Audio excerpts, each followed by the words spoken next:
buenas. Nosotros somos Asier y Álvaro y este es nuestro podcast Tinta y Pantalla. En este podcast vamos a hablar de cine y literatura, pero en este primero nos vamos a centrar más al cine. Y dentro del cine vamos a hablar de su historia. Esperemos que les guste y que aprendan mucho. La historia del cine se divide en varias etapas que marcan acontecimientos y cambios importantes. Dentro de cada una hay varios puntos y factores decisivos. Empecemos. La historia del cine es un viaje fascinante que abarca más de un siglo, desde sus orígenes a finales del siglo XIX hasta la era digital actual, evolucionando de una simple curiosidad científica a un arte global y una industria multimillonaria. Así que empecemos.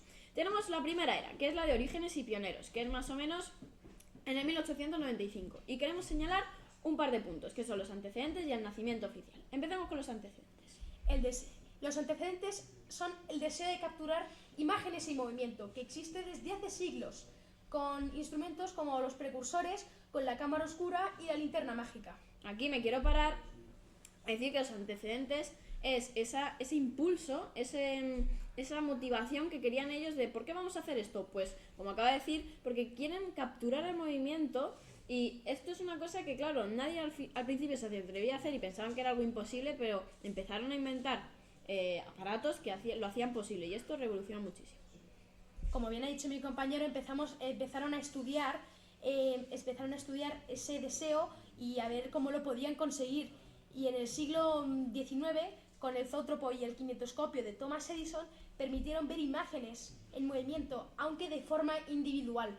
Fue un paso enorme, pero a la vez ese paso les ayudó bastante. Claro, entonces no podían hacer tampoco que fueran imágenes mucho más y movimientos mucho más complejos, más que de una forma individual.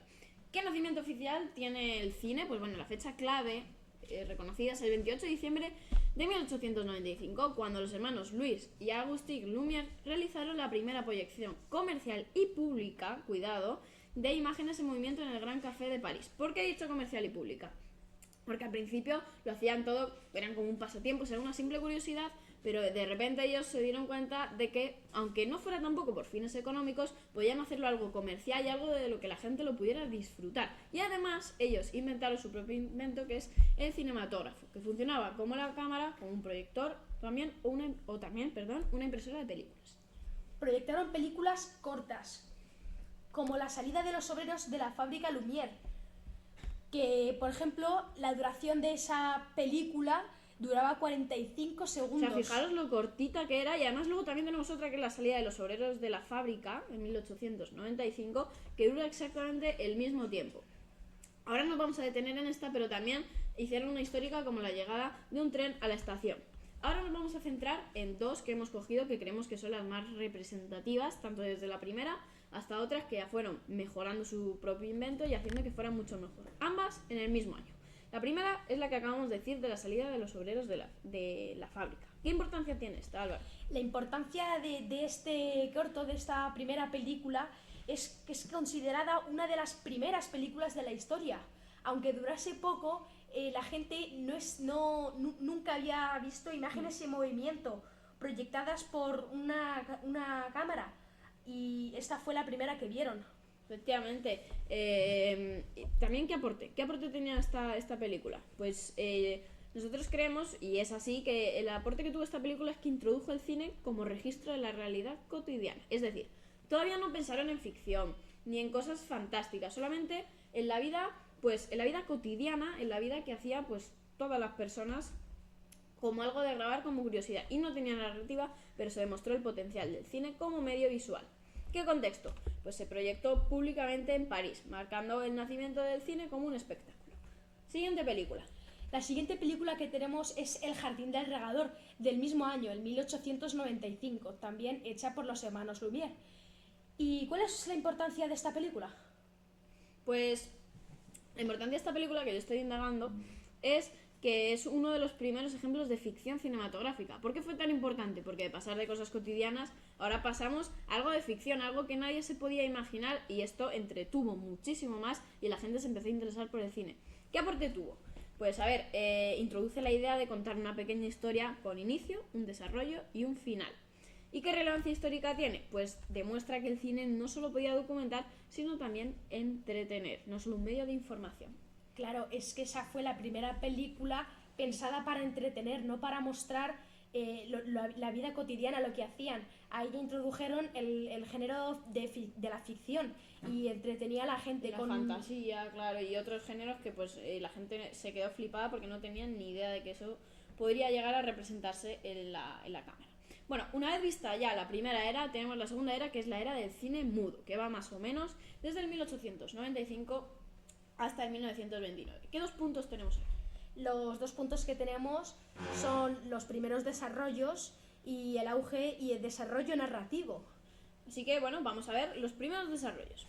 Pues a ver, inicialmente las películas eran documentales, como hemos dicho, de la vida cotidiana, pero el primero que quiso hacerlo también de fantasía y ficción fue George Miles, aparte de los hermanos Lumière, un mago que reconoció el potencial y narrativo y artístico del cine e introdujo los efectos especiales y la fantasía, destacando su película Un viaje a la luna. Es decir, no solamente los hermanos Lumière quisieron hacerlo, sino que sobre todo este señor, que además era un mago, se centró en el cine y consiguió hacer pues los efectos especiales y la fantasía. Claro, este señor se centró en el trabajo de los hermanos Lumière, consiguió mejorarlo y además introdujo otra idea más, los efectos especiales, que esto le daba un cambio drástico a las películas, y esta ya era una película que se acerca muchísimo más a lo que tenemos ahora. Efectivamente. Pues, ¿qué auge y desarrollo narrativo? Que es el siguiente punto. Pues a ver, tenemos aquí directores como D.W. Griffith, reconocido por todo el mundo y de la historia y se sigue estudiando ahora mismo, que sentaron las bases del lenguaje cinematográfico y la industria se consolidó y estableció Hollywood como la meca del cine. En esta época dorada produjeron estrellas como Charles Chaplin, Buster Keaton y muchos otros, efectivamente. Aquí se crearon muchísimos maestros que son súper importantes en todo el cine efectivamente por esa gente que lo empezó a desarrollar y ellos dijeron, tenemos que aprovechar. Y ahí surgieron muchísimos más actores. Hemos destacado estos dos porque son unos de los dos que más películas produjeron. Y que más éxito tuvieron, efectivamente. Claro, estas películas se veían mucho y las proyectaban muy, muy, muy a menudo. Y yo además quiero recalcar una cosa, que es que Buster Keaton se hizo muy famoso porque él venía de una familia donde eran acróbatas, o sea, hacían circo, y él desde pequeñito, cuando un bebé recién nacido, lo tiraban por los suelos y hacían espectáculos con él, y desde el principio estaba acostumbrado a las acrobacias, y en la famosa escena de la casa que se cae, le da en el hombro, le rompe el brazo y aún así sigue actuando. O sea, fue un fenómeno que revolucionó sin duda en esta época todo el cine. Además, Charles Chaplin fue un icono reconocido en la comedia. Sus películas eran súper graciosas y además a la gente estas películas les encantaban porque les entretenía y les hacía reír muchísimo. Tenía unas ideas muy, muy, muy originales. Y además las películas aquí tenemos que tener en cuenta que no tenían sentido grabado, pero a menudo se acompañaban de música en directo. Imaginaros ver una película y que la música sea en directo en vez de que ya esté grabada. Es increíble. Bueno, aquí tenemos dos ejemplos. Vamos a empezar con la primera. La primera película es El nacimiento de una nación, en 1915, hecha por D.W. Griffith. Que es el director que os hemos hablado antes, que es tan bueno. ¿Y cuál es su importancia técnica? Pues su importancia técnica es que revolucionó el lenguaje cinematográfico, es decir, el montaje paralelo y los primeros planos. Crearon nuevos planos y nuevas formas de poner la cámara que ya le daban un sentido muy distinto dependiendo del género que quisiera hacer el director. Además, en su impacto, pues estableció las bases del cine narrativo moderno. El único pequeño inconveniente es que tuvo un poco de controversia, porque su contenido era muy racista, lo que convierte en una obra muy, muy, muy importante, pero éticamente un poco problemática. ¿Cuál es la siguiente que tenemos? La siguiente película que tenemos es El corazón de Potemkin. Esta película es de Sergei Einstein, que la hicieron en 1925. Y yo personalmente la vi y es una obra maestra porque te cuenta la historia del cine soviético y con todos esos pocos recursos que te capte tanto la atención es muy difícil. ¿Qué aporte tuvo? El aporte que tuvo fue el uso innovador del montaje para generar la emoción y transmitir su ideología. Claro, porque aquí estamos pensando que la Unión Soviética, tal, eso es una cosa con ideologías distintas a pues otras que había en esa época, y él quería dar más informativo, pero les hizo entender a todo el mundo, estuvieran de acuerdo o no. que pues darle la información de la Unión Soviética y de que podían aprender muchísimo de ello. Y además tiene una escena icónica, que es la secuencia de las escaleras de Odessa, estudiada aún en las escuelas de cine. O sea, fíjate si es tan importante, ¿verdad? Fíjate si es tan importante que se sigue estudiando hoy en día, porque es bueno, al igual que esa, como por ejemplo la de Centauros del Desierto, una que está apoyado en el marco y se puede ver de fondo el desierto y el señor. Es increíble, la verdad. Se sigue estudiando hoy en día. Vamos a pasar a la tercera era. ¿Cuál es? Que esta tercera era es la transición al sonoro y al color de las décadas de 1920 a 1930. Y en esta década tenemos dos etapas. Que es las que acabamos de nombrar, básicamente, ¿a que sí? Que es el cine sonoro y el cine a color. Pues vamos a empezar con el cine sonoro. A ver, la transición, ¿cuándo comenzó? Pues comenzó a finales de la década de 1920. Aunque Don Juan, en 1926, tuvo efectos de sonido y música, y también de Jazz Singer en 1927 es considerada la primera película con diálogos sincronizados, marcando el fin de la era muda. O sea, fijaros, de aquí nadie hablaba. La primera película ya con diálogos, la gente ya no quería cine mudo, lo apreciaba, era algo muy bueno, pero la gente totalmente estaba volcada y ya quería que hubiera diálogos.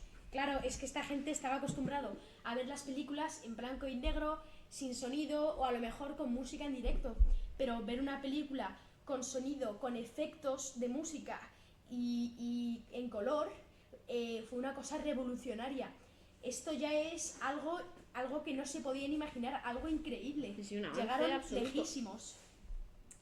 Y bueno, y en cuanto a lo de blanco y negro, es el otro apartado, que es el cine a color. Las primeras películas a color surgieron pues en esta misma época, aunque el blanco y negro no fue como el diálogo. Es decir, el diálogo, la gente todavía quería que las pelis fueran bueno, no que es que querían, sino que ya se volcaron muy rápido a lo de que haya diálogos, porque sin diálogos era un poco difícil, no de entender, era muy representativo en vez de entenderlo de verdad.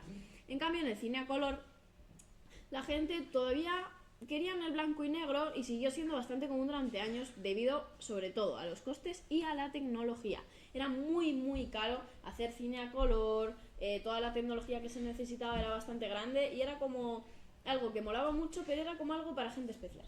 Claro, hacer estas películas a color era muy caro y la gente que las veía era gente que tenía dinero, era gente que se lo podía permitir, pero esta gente seguía viendo las películas en blanco y negro y sin diálogos.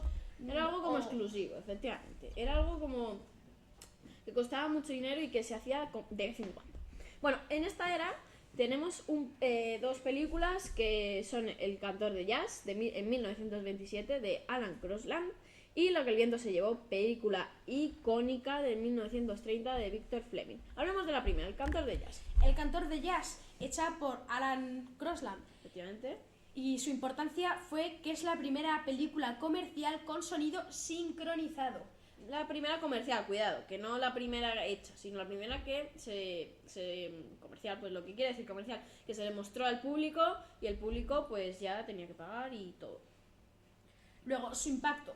El impacto fue que marcó el fin del cine mudo. Es su nueva era, su nueva etapa. De la nueva era, pues porque vamos, esto, vaya que si tuvo impacto de marcar el fin del cine mudo y ya empezar una nueva hora con tu propia película, es increíble.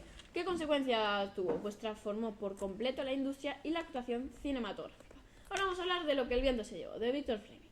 ¿Importancia técnica de esta película?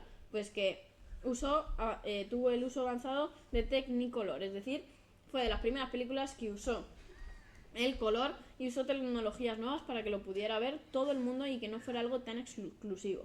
¿Qué relevancia tuvo? Pues demostró el potencial artístico y comercial del cine color. ¿Y qué legado dejó? El legado es una de sus películas más influyentes y exitosas de la historia. Y con la recaudación, eso es también un punto importante. Claro, esta película costó mucho dinero y a la vez ganaron mucho más dinero.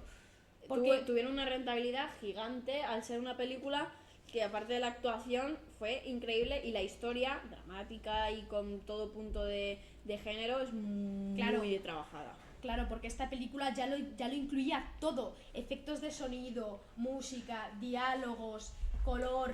lo tenía casi todo. Efectivamente. Ahora vamos a la cuarta etapa, que es el periodo clásico y la Edad de Oro. Esta es un poquito más corta, es entre 1930 y 1950. Y aquí el primer punto que tenemos es la consolidación de géneros. Vamos a hablar de esto. Pues aquí lo que hicieron es establecer y perfeccionar los géneros cinematográficos, es decir, el western, la comedia, música, drama y los grandes estudios de Hollywood, que es la meca del cine y es actualmente también, dominaron la producción y distribución con un sistema de estrellas y una producción en masa de películas de alta calidad. Luego, tenemos un par de ejemplos antes de nada del cine moderno y los nuevos movimientos, que es, pues, 2001 Odisea en el espacio, en 1968, de Stanley Kubrick. Importancia.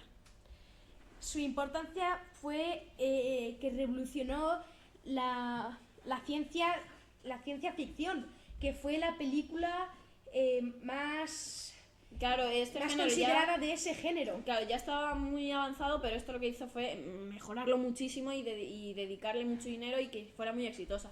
¿Qué aporte tuvo? Pues tuvo un uso innovador de efectos especiales y una narrativa filosófica. ¿Y qué influencia tuvo? Pues elevó el cine de género a una forma de arte experimental. Luego tenemos otra icónica película que es Taxi Driver, de 1976, de Martin Scorsese. ¿Qué contexto tiene? Refleja el descanto de la sociedad de Estados Unidos tras Vietnam. Tras la guerra de Vietnam. Claro. Y representa el nuevo Hollywood. Además, su tema es la alineación, la violencia urbana y la crisis de identidad. Luego tenemos ya por último la última era de todas, la última etapa, que es la era del blockbuster y la tecnología de digital, que es pues desde 1980 hasta la actualidad. Vamos a ver los dos puntos que tenemos, los efectos especiales y las superproducciones. Los efectos especiales y las superproducciones son películas como Star Wars, Tiburón, E.T. o Indiana Jones. Dieron paso a la era de los blockbusters. Con un enfoque en los efectos visuales y el entretenimiento a gran escala. Estos fueron las principales que ya cambiaron de era. Y también tenemos la revolución digital. En la década de 1990 el cine digital comenzó a tomar fuerza con hitos como la introducción del sonido digital, Dolby Digital y DTS, es decir, pues muchas nuevas tecnologías que hacían que esto fuera ya mucho más efectos especiales y como por ejemplo las pelis de Parque Jurásico, pues que revolucionaron esto y utilizaron estas tecnologías. Hoy en día la mayor parte de las películas se filman, se editan y se distribuyen. Proyectan digitalmente formatos como en 3D. Y las experiencias inmersivas que podemos encontrar hoy en día en Dolby Atmos son comunes en todo el mundo. Tenemos un par de ejemplos que es la Star Wars, es un episodio, son una serie de películas súper importantes de George Lucas. ¿Y qué importancia tuvieron? Pues su importancia fue el inicio del concepto moderno del blockbusters. Claro, es que estas películas ya se empezaron a producir en masa, costaban mucho menos que las películas anteriores. Y con la tecnología consiguieron hacerlo común, los efectos especiales y todo lo nuevo que se había implementado. ¿Qué innovaciones tuvo? Pues tuvo efectos especiales revolucionarios y pues un universo narrativo expandido. ¿Y qué impacto cultural tuvo? Pues transformó la industria y el marketing cinematográfico. Hablemos de la segunda. La segunda película es Matrix, que yo creo que es una película que casi todos habremos visto, aunque es más antigua de lo que creemos, del 1999. De las hermanas Wachowski. Es que es muy difícil de pronunciar ese nombre, la verdad. Pero ¿qué importancia tuvo? Pues fue la innovación en efectos digitales, uno que se llama Bullet Time, y la temática, pues la filosofía, la tecnología y la realidad virtual, una nueva forma de pensar que nos hizo reflexionar a todos sobre este tema tan importante que es pues sobre todo la realidad virtual. ¿Qué influencia tuvo? Y su influencia cambió el cine de acción, de ciencia ficción del siglo XXI. Efectivamente, es increíble porque ya dio el paso al siglo XXI con una tecnología súper importante. Pues bueno, este ha sido la verdad nuestro podcast. Esperemos que os haya gustado muchísimo este episodio de Tinta y Pantalla, que os haya gustado mucho, que lo hayáis disfrutado mucho. Y pues sintiéndolo mucho, aquí termina nuestro podcast sobre cine. Además, en el siguiente podcast que haremos será sobre literatura. Así que esperemos que os guste y muchísimas gracias. Adiós.